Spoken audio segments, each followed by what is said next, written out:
Hey, what's going on, everybody? Welcome to another episode of LiamPicksFights. I'm excited to be here. We're breaking down Ben Askren versus Jake Paul. It's almost a boxing match. Don't know exactly what to expect here. Should be a complete crap show, but guys, I'm excited to see it. I'm excited to talk about it and break it down with you guys because I could tell that there's a huge casual fan interest in this fight because a lot of times a really high level fight is sort of beyond somebody's understanding of fighting, right? Unless you live, breathe, eat, sleep combat, it's kind of hard to understand some of the nuanced complexities in a really elite matchup. However, it's one of these fights where there's probably going to be spectacle. There's probably going to be something unusual, something to talk about at the water cooler. There's going to be either a YouTuber left ashamed or a real athlete, a real fighter, somebody with a background and a track record in combat. One of those guys is going to leave embarrassed. And for better or worse, that's part of the human psychology, guys. People are interested in seeing a high-stakes matchup where somebody has a lot on the line. Talk about taking a risk. Both of these guys are taking a pretty big risk, in my opinion, stepping into this matchup. And obviously, the guy taking the bigger risk is Ben Askren here, guys. Ben Askren is a mixed martial arts world champion of one fighting championship. He was a UFC fighter in a brief 3-fight stint towards the end of his career, coming back post-retirement. He was the Bellator champion, undefeated for most of his mixed martial arts career. So Ben Askren is obviously the more credentialed of the two individuals. We know that. But on the other side here, we've got Jake Paul. And, for as much as the Paul brothers are a gimmick, they're running a great gimmick, and they're a lot smarter than people give them credit for. They've set up a no-lose situation in a lot of ways for this fight. Now, if Jake Paul loses to Ben Askren, you can predict that Jake is going to say, hey, listen, I took on a big chance, a big risk.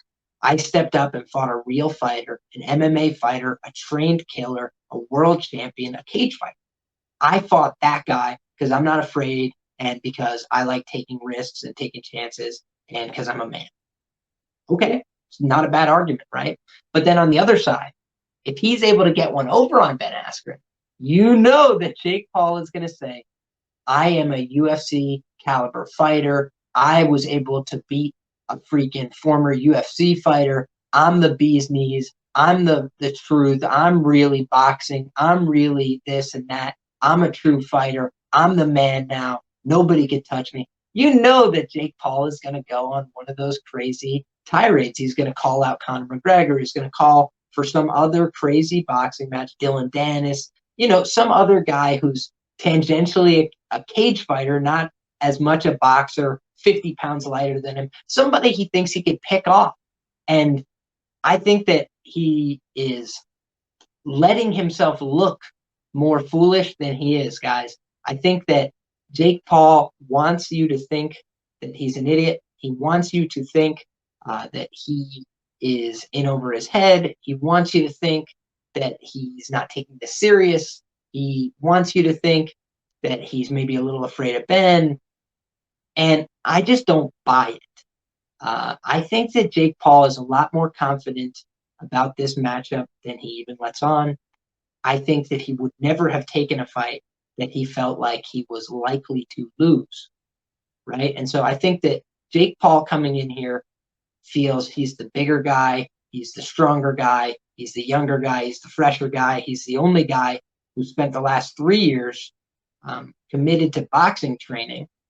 Ben has had about a 12-week camp for this fight. So he's been taking his boxing training seriously. And I don't mean to diminish the fact that Ben Askren was a mixed martial arts fighter for, the better part of a decade and was, probably sparring with some regularity in there. I'm sure that he was striking once or twice a week at minimum. But let's be real, guys. If you've seen a Ben Askren fight, you know that the man tries to get the fight to the ground from second one till close. And I think that that's where Ben Askren is an all-time great. Guys, I come to you today as a New York State wrestler, as a fan of the sport of wrestling. I want to see the sport of wrestling grow. I am appreciative of Ben Askren for not only what he does to help grow the sport of wrestling, for which he does a ton, but in addition, guys, Ben Askren changed the way that people wrestle. He implemented funk style wrestling, jumping over the top, far ankle scrambles, head posts, a lot of these moves that we see the youth today emulating, mastering, and even improving on themselves. He sort of changed the way that people wrestle, and he deserves credit for that. He's an Olympian. He deserves credit for that. He's a hardworking competitor. He deserves credit for that. Ben Askren's a very talented guy, but this is his third career in combat, this boxing match with Jake Paul. And you guys got to understand what kind of wear and tear it has on your body, right? I'm 22 years old, and I wrestled for about a decade now. And I feel the wear and tear on my body. And I never wrestled at the level that Ben did. And I never, I believe Ben started at a younger age than I did, right? Ben wrestled all the way through until his, early to mid 20s, right? So now we're looking at, he probably had 12, 13, 14, 15, 16 years wrestling. Okay. Then you couple that with the fact you got a decade now fighting in mixed martial arts. Okay. That's a long time doing combat, guys. That's a long time putting your body on the line. And when you're looking at Ben, he's done it at the highest levels, but there was a reason that he decided to retire from mixed martial arts. It's because he wasn't feeling the same. He wasn't performing the same. And he was cognizant of that. And so he stepped away from the sport of mixed martial arts when he was still fighting one championship. And he said, I'd only come back if I get the opportunity to fight in the UFC, to fight, and prove that I'm the best in the world. And he gets that call, deep into his retirement, about a year and a half in. And I'm just giving you guys a rough timeline for those of you who haven't followed it closely, but Ben was a little bit out of the game and focused on wrestling and coaching and other things. And he decided to come back, wanted his opportunity. And I went back and rewatched his UFC run, guys. I watched all his fights in the UFC. And it was a tough go for Ben in the UFC. He went 1-2, and that one win over Robbie Lawler, his first fight in the UFC, his UFC debut, came with a lot of controversy, guys. And I was a Ben Askren truther, telling people, I actually think he got that bulldog choke. Ben's the truth. Don't try and take away that win over Robbie. He got that legit. Guys, when I rewatched it this week, I came to the other conclusion. I said, I don't actually think that he had Robbie Lawler's neck trapped in that bulldog choke. I think that he had it over the chin. And so I think that somebody as tough as Robbie Lawler's never going to tap to a pain hold, which is what it is when it's over the chin and the face like that. I mean, granted, he could break the jaw, and that would do the trick. Ben Askren has one of the most incredible squeezes I've ever seen. If you've ever seen the videos, he can crush watermelon with that gable grip to his chest. It's very impressive stuff. So Ben Askren, very strong guy, had a good showing against Robbie in the sense that he ate about 10 strikes that would have killed a normal human being and kept pressing onward. Ben Askren is a tough son of a bitch, and you guys should understand that going into this. One way or the other, Ben Askren has been hit with clean shots and kept marching forward before. What I'm concerned about, though, is his age and how he's looked reacting to shots later in his career. So, by example, he gets picked up and slammed on his head by Robbie Lawler, and he was eating a bunch of punches from Robbie, and some of them looked like they were, stunning, freezing Ben, and then he would almost get woken back up by another shot. And, it was concerning. I thought that Robbie Lawler fight could have been stopped on the rewatch. Ben was taking a pretty horrible beating. But then he reverses positions. He's not a quitter. Ben Askren's not going to quit in this fight. And I think that that's important to recognize as well. However, Ben has been, let's say he absorbed one of the worst knockouts in UFC history. I mean, I just don't know another way to put it. That Jorge Masvidal flying knee, he got knocked stiff as a board. Never had lost a mixed martial arts fight before, guys. And he took that hellacious beating from Robbie, and the next strike he took, granted, that's a strike that would have put down a mule. We all can acknowledge that. It was a huge knee. We couldn't have taken that knee. We could all say that. But I do think it's fair to acknowledge that Ben took kind of a beating at the hands of Robbie, and then he took one of the hardest shots in UFC history, went completely stiff, and got punched twice while he was statuesque by Jorge Masvidal. Hard to watch, hard to rewatch, because we've all seen it a million times, but also because Ben is getting punched while he's completely cement stiff, and it's just hard to see. Then we push it forward, right? He gets numerically outstruck by Demian Maia, who is a almost exclusive grappler in the UFC, and that's a cause for concern, guys. Demian Maia is older than Ben Askren, right? So he was the older guy coming in. He's a Brazilian jiu-jitsu guy. Ben's the wrestler, and Ben is throwing strikes on the feet and kind of getting picked apart a little bit by Demian. Now, I don't want to disparage Ben. I actually think he won rounds in that fight, including rounds that were contested on the feet. It's not the first time he's won other rounds in his career, including against Jay Heron on the feet. But I think if you watch that Jay Heron fight, you see a guy who moves incredibly well, who's athletic, who's fast, who's throwing Jay Heron around just a bit, even though Jay's the bigger guy. Ben looked strong, physical, agile, fast, quick. Would you use any of those words to describe Ben Askren today? Honestly, no, guys. Even when he was at weigh-ins for UFC fights, he looks like he's walking with a ruler taped to his back. And again, I say this as a Ben Askren fan. I'm sure he feels a little bit better post-hip replacement, but he had a hip replacement, guys. Just got his hip replaced not too long ago. That's a huge red flag for me.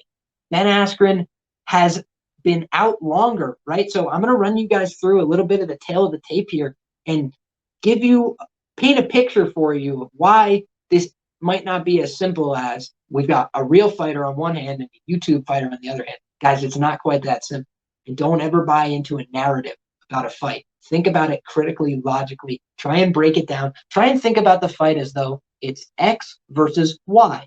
Because it doesn't matter if it's Ben Askren or Jake Paul. It matters fighter A or fighter B, who has the advantages and in what ways.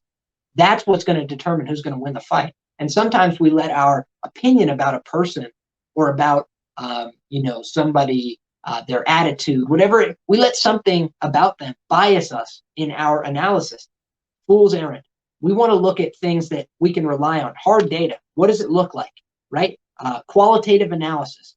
We want to rely on things that are real, that are tangible, that we can point to as evidence, right? So looking to the tail of the tape, that's always an interesting place to start when you're looking at a fight. I think that the stylistic matchup is critical. And then I think that skills is critical. I think physical attributes, guys, it's right up there. Physical attributes are essential to understanding the fight game because I'll tell you something, there are good guys, very talented fighters that are physically past their prime and they can no longer win fights. They are better fighters than their opponents. They lose on physicality. So you have to understand, fights aren't just skills and they're never contested on paper. So we want to dig in. What are the numbers? What's the data points? What can we look at and try and make an informed opinion, an informed analysis of some kind about this fight? So first of all, we got the height, 6'1" for Jake Paul, 5'10" for Ben Askren.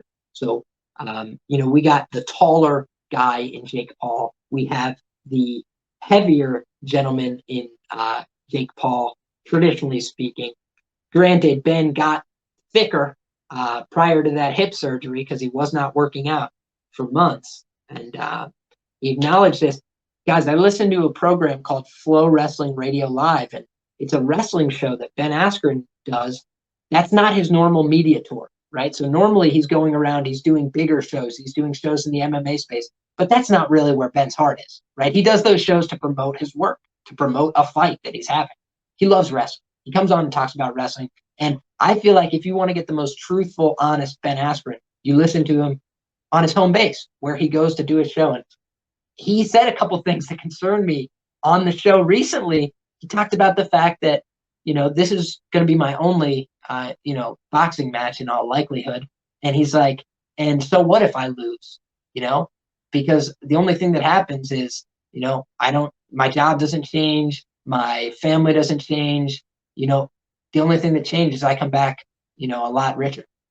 So I do think that, at his core, Ben Askren is certainly doing this fight for the money.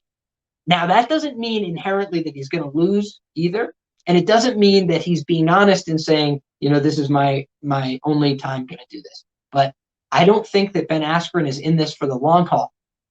I do think that Jake Paul is in this for a longer haul than Ben Askren, especially considering how fresh.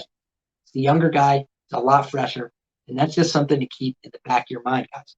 So in terms of the weight, right, both guys have to weigh in at 200 pounds. But who's going to be wearing the weight better? Who's the bigger framed individual? It's Jake Paul. And he's taller, bigger, thicker, and more musculature, I would say. That would be the physical differences between the two of these guys. Ben Askren has never been the most physically intimidating guy. All right, he kind of looks like he's got a little bit of that beer gut going on. He's got a little bit of loose skin hanging. And I'm not criticizing anybody's body image or anything like that. I'm just talking strictly from a combat sports perspective. A lot of guys are taking all the water physically that they can out of their body to shrink down. Ben Askren doesn't do that. Okay. And so I took some notes down in terms of the weight for this fight because I thought it was a big deal. So Jake Paul has weighed in at 181.9 versus Deji, who, again, every guy I'm going to say for Jake Paul, you're going to go, hey, well, that's not a real fighter. Correct. Yeah, he's never fought a real fight. So that is another thing to consider in this matchup is this is the first real fighter who's going to push back from a mental, physical, psychological perspective. Although among his terrible opponents, I actually thought this Deji guy was the most talented, and at least he caught Jake Paul at his worst. And so I think that Deji was able to have way more success than his other opponents. That was an amateur boxing bout that Jake Paul signed up for, and he was able to win that one via fifth round stoppage. The corner threw in the towel for Deji. So Deji was more competitive than anybody else with Jake Paul. You guys should go back and watch that fight if you've never seen it. And you'll notice that Jake Paul gets bloodied up in the nose in that fight in the very first round. I was very surprised to see that because I was thinking in my head, this Jake Paul guy's probably never seen any adversity whatsoever in the ring. Wrong. I was wrong about that. Jake Paul was made to see his blood. He was in an uncomfortable spot. He had predicted, I'm going to get a first round knockout over this guy. And now he's seeing rounds 2, rounds 3, rounds 4. And the other guy's landing. He's not going away. He's throwing shots and still landing. And Jake Paul kind of systematically broke him down. If I'm honest, he walked him down, landed shots up top, shots to the body, started bringing Deji's hands down low, and then finished him up top with the hooks, with the straight punches, a couple decent uppercuts. Jake Paul did not look bad. Granted, again, he's not fighting real fighters, but I did think that Deji guy was obviously trained, knew something about boxing, was able to return, was able to counter, and wanted to fight. I say that Deji had more of a warrior spirit than the other guys that Jake Paul has decided to fight. But then he weighs in 191, okay? Check me out. He weighed in 181.9 for the Deji fight. For the Anson Gibb fight, who, beyond me who that guy is, except that he lost to Jake, did not give a very good account of himself, didn't look like a very talented boxer, all things considered. But he weighed in 10 pounds heavier for that fight, which tells me he's adding musculature. He's probably trying to put on weight to be a real cruiserweight because he's been taking all these fights at cruiserweight limit, right? 200 pounds there. So he's showing up underweight every time, but it's about, getting closer and closer, I think, to a more optimal weight in terms of both musculature and cardiovascular capabilities. And so on the other side, he weighed a little bit less, right? So he went back down just a tiny bit, 189 for the weigh-in for the Nate Robinson fight. Okay, so those are the weigh-ins for Jake Paul. He has never weighed in at less than 182 pounds. Okay, guys? That's something important to consider. He's never weighed in at something less than 182 pounds, roughly, right? 181.9, just rounding up, 182 pounds. Ben Askren competed in mixed martial arts his whole career at 170 pounds, okay? And he did not cut a tremendous amount of weight to do that. Granted, he did cut weight to do that. I'm sure he cut more weight as he got older, but because you just naturally retain more weight as you get older, especially if you've been cutting weight. But he had one catch weight bout in one championship against Nikolai Alexeyev, which I also watched that fight because it's one of the few fights where Ben Askren is on the feet for continuous minutes. And does not look great in that fight, guys. Looks very questionable for large portions of that fight. When he's able to get it to the ground, he has a lot of success.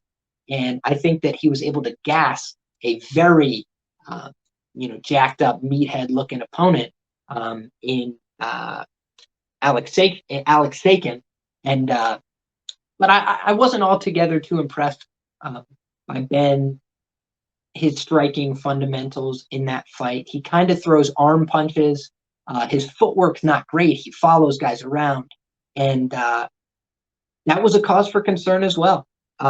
There's a guy named Richard A. Mann, at Richard A. Mann on Twitter. I want to give this guy full credit because this was so interesting to me. I really appreciated him sharing this. It's a graphic of Ben Askren fight time divided by how much time was spent on the feet and how much time was spent on the ground. And I think that it offers really interesting information. So check this out. During his 22-fight MMA career, Ben Askren has only spent more than 10 minutes standing in 3 fights. He is scheduled for 8 rounds, 24 minutes on Saturday. Okay, and you might be saying to yourself, but Liam, in fairness, he's gone 25 minutes in MMA several times and done it no problem. Yes, but he did it wrestling. Guys, Ben Askren, the secret to his success truly is that Ben Askren can wrestle forever. Ben Askren has no fear of getting tired when he's wrestling, guys. He is a cardio machine from a wrestling perspective. It's what he did all his life, and he always had good cardio in wrestling, is what he said. So he brings that to this boxing match where it's completely different. It's completely different, guys. Wrestling is oftentimes all out, full body exertion, right? It's exhausting to wrestle. That's why the matches are scheduled for 6 minutes internationally. They're scheduled for 7 minutes in college, right? It's very hard to wrestle for longer than that. Ben came to MMA with the knowledge that most guys can't wrestle for more than 6 or 7 minutes, right? Even guys that train wrestling all the time, 6 and 7 minutes is a lot, and they're tired. And overtime is a burden, and they're feeling it. Their lungs are going. That's what wrestling is. Ben Askren's got great cardio. He's not afraid to push the pace. So he would come to MMA fights knowing if I just wrestle this guy as hard as I can for 10 minutes, he's going to be exhausted, and I'll still be here ready to wrestle. That's a winning strategy. That's something that could take you very far in MMA. But guys, 3 fights he's had where he spent more than 10 minutes standing in a 22-fight MMA career. And during that stretch, he got outstruck on the feet by Demian Maia. That one is really embarrassing, guys. That was his last fight in MMA. He made it a stand-up affair. And, without disparaging him, Ben looked gassed after 12, 13, 14 minutes of striking / wrestling / grappling. But the wrestling and grappling represented less than 3.5 minutes of the fight. So basically 10 minutes or so of striking with Demian Maia.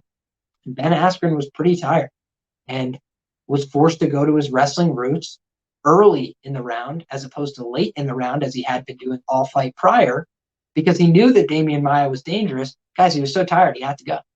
Went for the takedown, ends up giving up his back, gets choked out. So his UFC run was basically almost getting TKO'd by Robbie Lawler, followed by a choke that I, as a Ben Askren fan, cannot vouch for.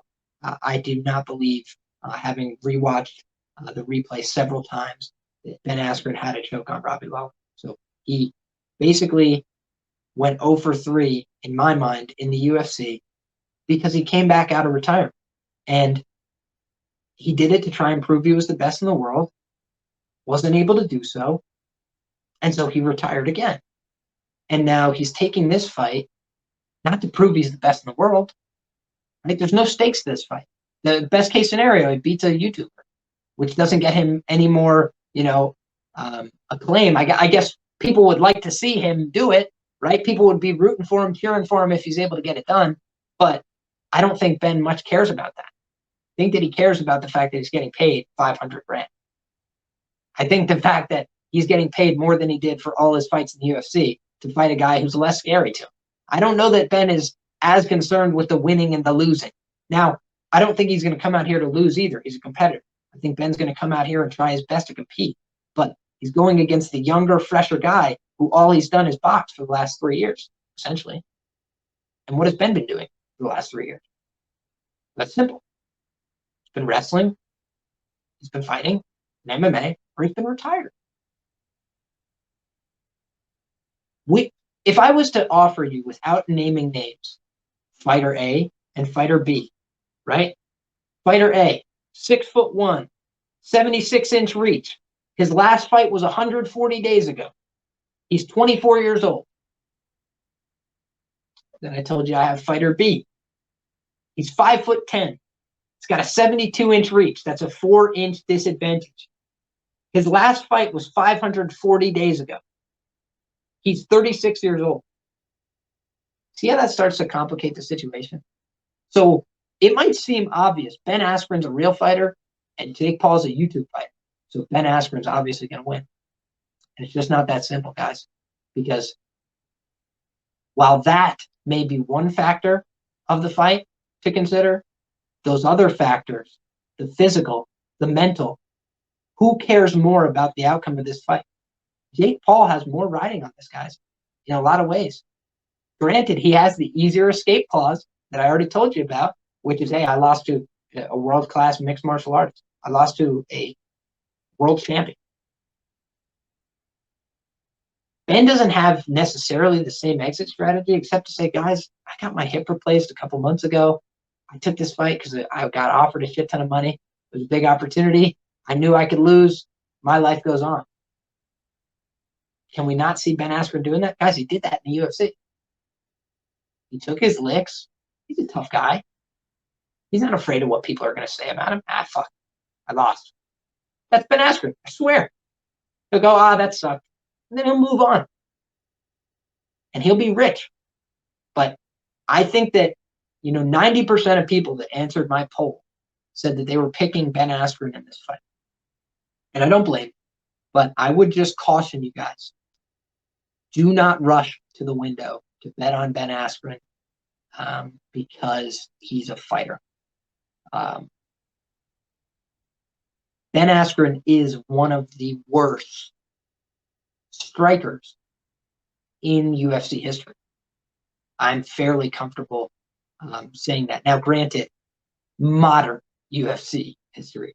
There's been terrible strikers that have come through the UFC over the years, obviously. I'm talking about in the modern mixed martial arts game, guys, there's very few people as underdeveloped from a stand-up perspective as Ben Askren.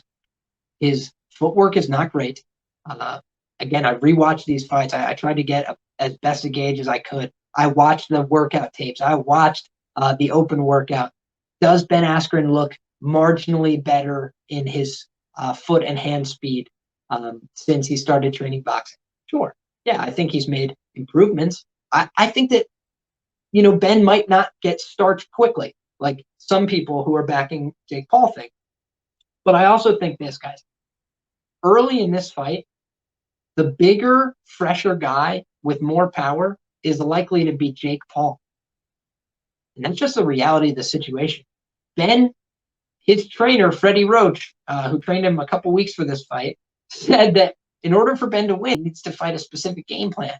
He needs to basically fight a perfect fight. He needs to do all the right things. He needs to stay in the right places. He needs to be completely disciplined. Have you ever seen Ben Askren do that in a stand-up performance ever? No. And when we're talking about experience, I will grant the guy who is more experienced in competition by far is Ben Askren, but the guy who's more experienced in boxing is Jake Paul. He's the only one between the two who's ever had a boxing match. Okay? He had an amateur fight. He had 2 professional bouts. Guys, what am I supposed to say other than he's never fought a professional fight? So it's hard to gauge what those results mean. But when you have a guy who's younger, richer, so he's got more money, he has more time and opportunity to train and do boxing and not do anything else because he's rich as hell. On top of that, athletic, good gene pool, taking on a guy coming off of a major surgery, coming off of 2 careers in combat sports, one that ended with 2 brutal finishes, including getting numerically outstruck by a Brazilian Jiu-Jitsu world champion. Okay? So when we talk about what this fight's going to look like, could I see the path for Ben Askren to clinch up with Jake Paul, pull him in, overhooks, underhooks, walk him down, and try to really wear on Jake Paul? I could see him trying to do that. I think that that's going to be what Ben does. He's going to try to close distance or he's going to try and be all the way out or all the way in, right? But Jake Paul, I'm not saying he's a world-class boxer. I'm just saying what I've seen on tape, he's not a bad boxer. He's got decent skills, guys. He's not just throwing punches. He's not just winging out big shots.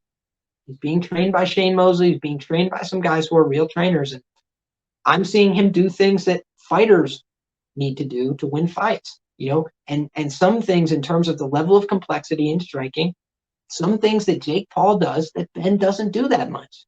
I'm talking about pull counters, for example, where you'll see Jake Paul will offer his face because everybody wants to punch it, right? He's got a punchable face. He'll offer his face, and when you go to strike at it, he'll move just a step back, lean back just a touch, load up that right hand, throw it overhand. Try and hit you as he steps back with that big overhand right. Done it to a few guys. Landed it multiple times in his fights. Seen him land it in a bunch of sparring footage as well. Who is he sparring, guys? I don't know.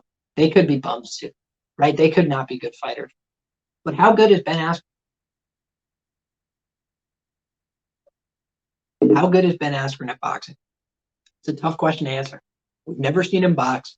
So I acknowledge going in, there's a lot of unknowables here. If you're saying, Liam, who are you betting on in this fight? No one. No one. I'm not betting on this fight. I'm not betting on a fight on Triller Fight Club. I don't know enough about the organization. What I can rewind the tape and remind you guys of is the fact that when everybody watched the Mike Tyson and Roy Jones fight and they thought that Mike Tyson should have won, and instead it's a draw, right? I'm sure if you were betting on that fight, you probably weren't happy with how that all turned out, right? I don't ever want to get involved in that kind of situation. One championship, same thing, right? I've seen one sketchy disqualification, one disqualification where I'm like, what? That's it. I don't know if I can bet on the organization now. I don't know if I trust your regulations. I don't know if I trust, the promoter. I don't know if I am buying what you're selling necessarily. And Triller Fight Club, guys, I don't know a ton about it, but I know that they are not a fight company. They're an entertainment company. They're putting on things that are supposed to be broadly appealing under the auspices of, boxing matches. And I'm all for it. I will probably have to shell over the money. Hopefully I can find a friend or two to watch this one with, because I really don't want to part with all of my own money to buy this level of fighting. But I'll have to do it because I want to see how this plays out. I want to see who's able to get the better of whom. I want to see if my predictions turn out to be right. But in terms of betting on this one, guys, it's a total pass for me. It's very hard to know what's what in this matchup. I would say if you said, Liam, you have to put a bet on this fight, I'm betting on Jake Paul by knockout. That would be my bet. Um, I would say this. Is it possible that Jake Paul could win a decision? Yes. Yes, it is, guys. I've seen Ben Askren tire in stand-up affairs. I'm sure he trained hard for this, but for 12 weeks, maybe 13 or 14 weeks. He really hasn't had a tremendous amount of time. I think that Jake Paul has been training for this for a matter of years, and I just think that they're better than they let on, guys. I think that he's ready for a fight where he has to go 5, 6, 7 rounds. Now, where is Ben's advantage here? Obviously, if he's able to weigh on him early, if he's able to tie up his arms in the clinch, fill him up with lactic acid, that's what Ben wants to do. He wants Jake Paul to be tired, stuck, standing in front of him, feeling like he's in quicksand and getting touched away by a guy who's not that clean and crisp a boxer. Ben will say, I'm not the best boxer, but I'm a fighter and I'm a competitor. I believe that about him. He's going to come out here and really try to win. But again, he's got some things about his style that are concerning to me. His hands are down a little too low. I think he could get touched up. I think that he could walk into a shot. I think that he's going to be trying to follow Paul around. I think Paul's going to know that he could try and time Ben with those uppercuts and the long straight right. I think he could time him with that overhand. I just think that Jake Paul is, you don't have to like him, but you do have to respect him just a bit, guys. If he's able to get over on Ben Askren, the narrative can't just be Ben Askren's terrible. I would grant you that Ben Askren's not great, but the truth of the matter is that the Pauls are selling you a bill of goods that they're terrible. But what they're really trying to do is find a back door into the world of boxing, into the world of combat sports, and doing it their own way so they can make more money. Right? So they don't go through a promoter, but they can promote themselves. They can make their own dollars, selling pay-per-view attractions, them putting their talents, life, whatever on the line in combat. Guys, they're doing that, and they are standing to make a ton of money because people want to see them lose. But that doesn't mean they're going to let it happen.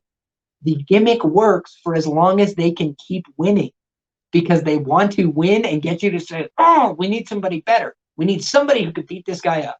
And right now, we all want Ben Askren to beat up Jake Paul, but I just think that we might be sending the wrong guy for the job. I don't think that Jake Paul would have signed on this fight unless he was confident that he could beat somebody of Ben's caliber. And I'm not sure what Ben's caliber is at this point.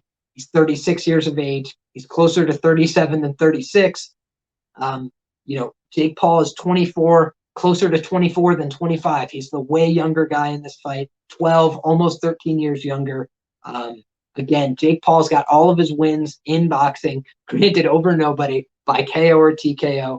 His first boxing match, guys, was August 25th of 2018. Like I said, this is 3 years in the making for Jake Paul. He's been planning this for a while. He trained for that fight leading up, so he's probably been doing this more than 3 years now. And I have heard from his coaches in interviews and whatever this week that he's been sparring with pros for the last 2 years. Think Ben Askren's been sparring with boxing pros for the last 2 years? No.